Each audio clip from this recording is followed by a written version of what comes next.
How's it going, guys, and welcome back to Drop Clutch Garage.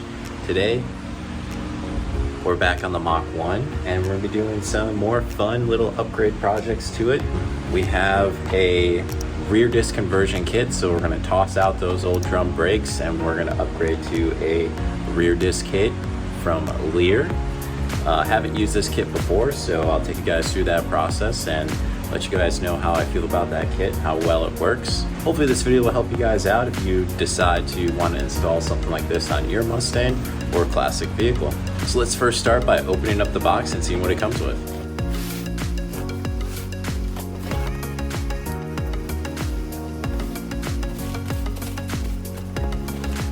Alright, so we have our rotors first. Just regular plain rotors, they're not drilled or slotted or anything like that.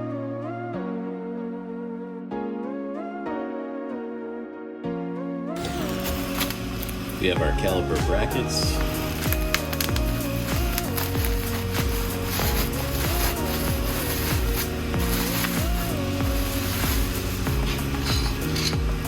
Alright, and here it looks like we have all of our hardware. We have our soft hoses. We have our soft hose tabs, which we'll have to weld onto the back of the diff, or the axle tube housing. Have some spacers, have some bolts. Looks like we have some instructions as well. These must be our calipers.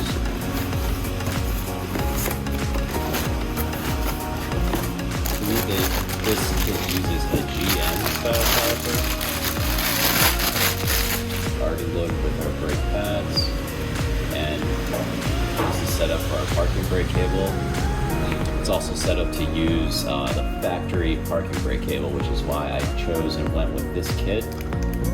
Most other kits out there, you have to buy a separate parking brake cable, which can go for $100, $150, $160. So this kit all in was probably around $600, $690, somewhere in there. Ordered up from National Parts Depot. So we'll get these parts over to the car, get to disassembly, and then install our good stuff here. All right, guys, we're going to start with disassembly on the left side of the car.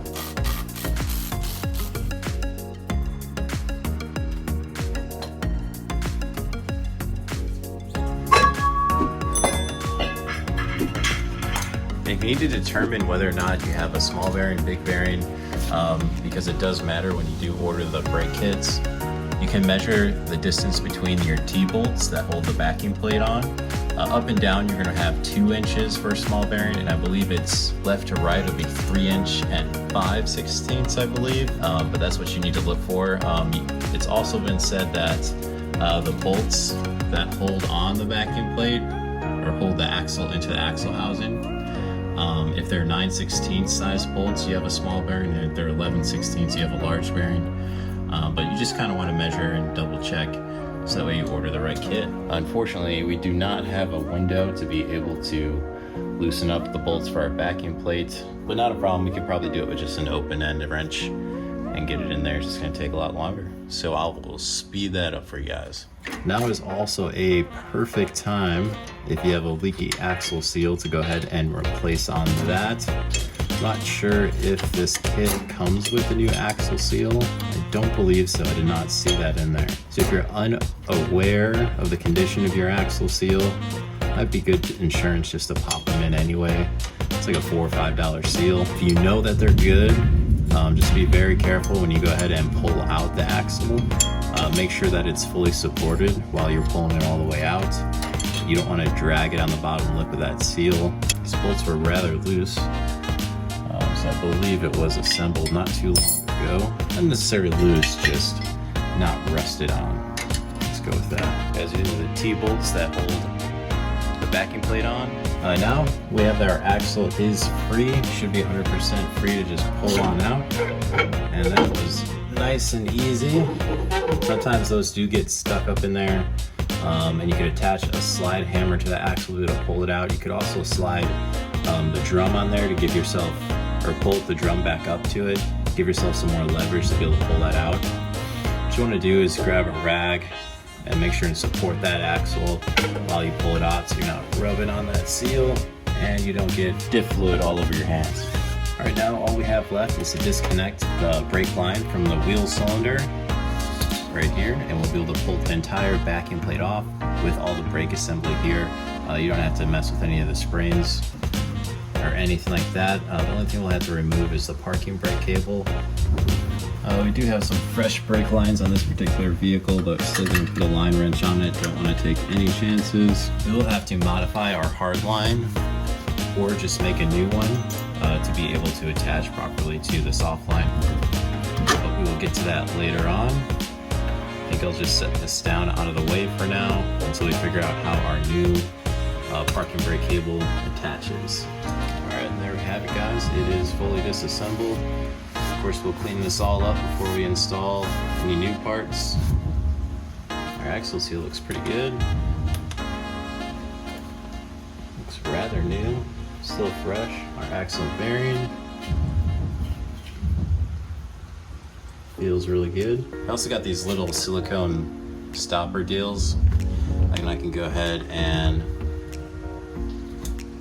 pop that in the brake line so it's not dripping and dripping all the time while we're trying to get this all installed. Alrighty guys, so went ahead and got that surface nice and cleaned up. We're now going to go ahead and fit up our brackets. What's nice is there's 3 different sets of bolt patterns on our caliper brackets here. As you can see, you can go from here to here to here. They designed this so you'd be able to maneuver your calipers around if you have any type of aftermarket suspension components that might get in the way, coilover kits, big sway bars, things of that nature. So it allows that full adjustability to be able to work around those components. We don't have any of that here. As you can see, it's pretty much a stock style rear suspension. If we look a little closer, we can see we have a 1-inch drop block, a traction bar, and that's really about it. Everything else is factory. We can mount this baby any way we want. I think I'll look at the front calipers and kind of mimic that pitch, just so aesthetically it looks great. Obviously, performance-wise, it's gonna perform the same no matter which bolt pattern that you choose to use.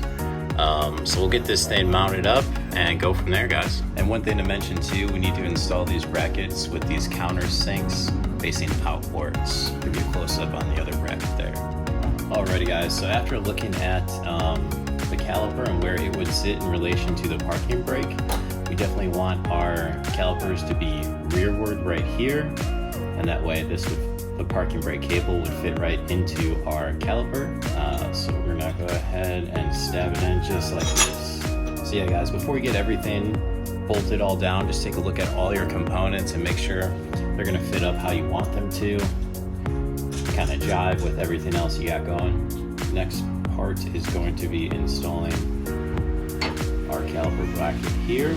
It's going to include spacers as well as some 7/16 bolts that'll fit nicely into those countersinks, just like that. And then we'll put on our provided 1/4-inch spacers, followed by our bracket. It does come with more spacers because we got to make sure that our caliper does land in the center of the rotor. So once we get everything kind of tightened down, we'll be able to measure that to make sure it is completely centered. We may have to remove or add some shims in there.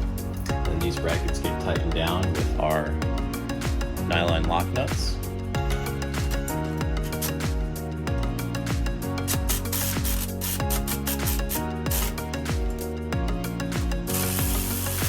Alright guys, we're now going to go ahead and install our axle. It does come with these 2 spacers, and we're going to put those in like this right after the axle bearing goes into the base there. So again, when installing this, you want to make sure and support the axle all the way through the tube so you're not dragging on that seal.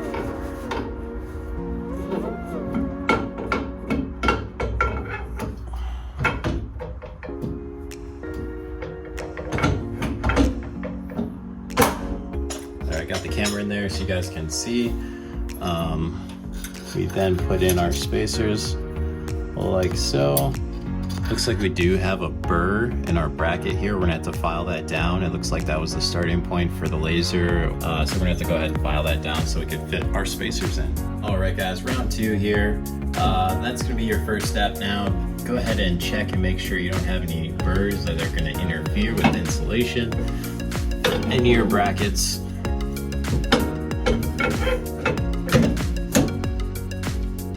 That fits already much better.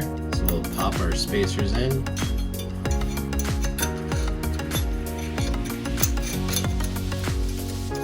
Very nice. I'm gonna go ahead and hang the rotor as well as the caliper, and we're gonna measure and check our spacing. Spacing's good. I'll pop the rotor back off, get everything torqued down, go ahead and put on our axle plate, torque those all down, get the caliper and everything mounted on for good. Alrighty guys, you can see we went ahead and put our factory retaining plate in place and went ahead and torqued these down. Be sure to follow the torque specs that are provided with instructions, whichever kit you go with. We went ahead and torqued those down. Now we will go ahead and slide our rotor in place, mount up our caliper. Alright, now we're gonna go ahead and dry fit our caliper. Haven't greased up the pads or anything yet. This is just for our purpose to measure. To again, make sure that our rotor is center within the caliper.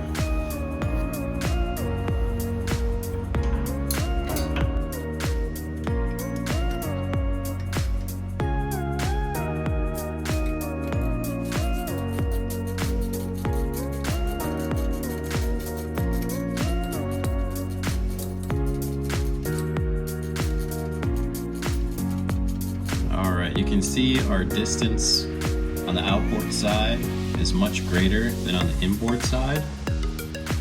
So what we're gonna have to do is space the caliper more inboard, and we'll accomplish that by adding another one of these spacers that's supplied with the kit. So we're gonna have to remove our caliper, remove our rotor, we'll unbolt this, add that spacer, and we should be good to go. All right guys, we went ahead and added that additional shim on both the top and the bottom. We go ahead and torque down that nut to spec, which they're calling for 45 to 50 foot-pounds.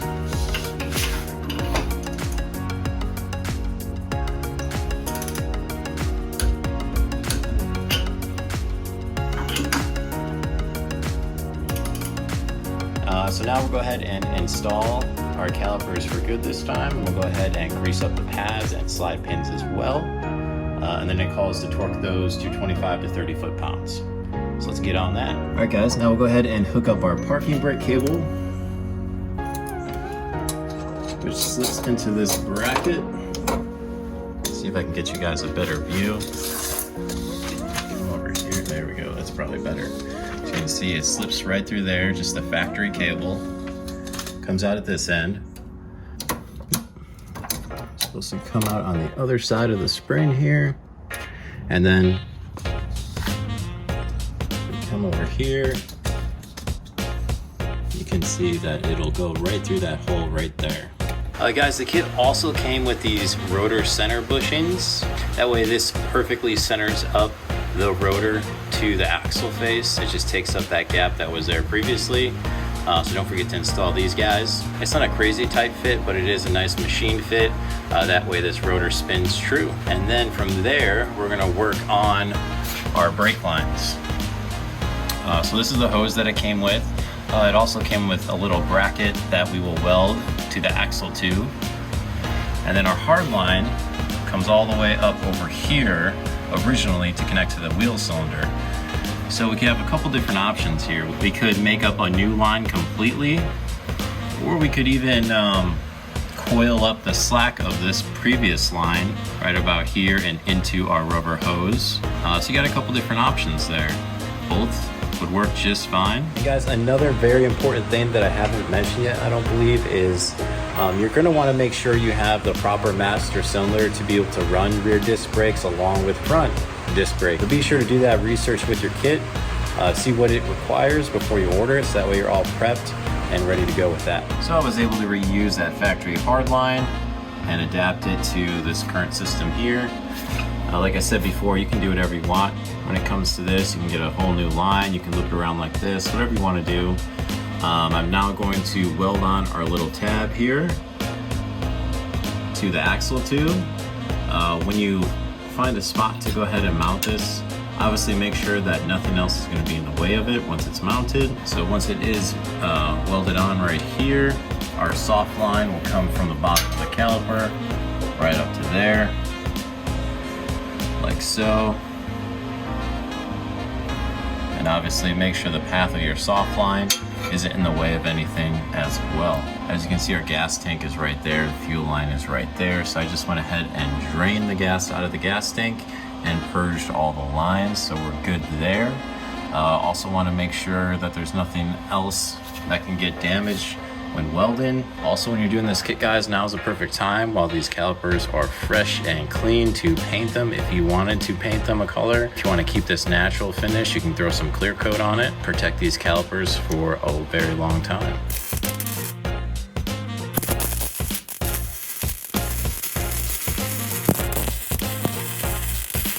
All right, guys, got the soft line installed with the little clip to hold it in place. And now this rear disc conversion is complete, guys. All that's left to do is just bleed the brakes. All right, guys, that's gonna be a wrap for today's videos on the rear disc conversion kits. But as always, guys, thank you so much for watching and subscribing and liking, and I will catch you at the next video.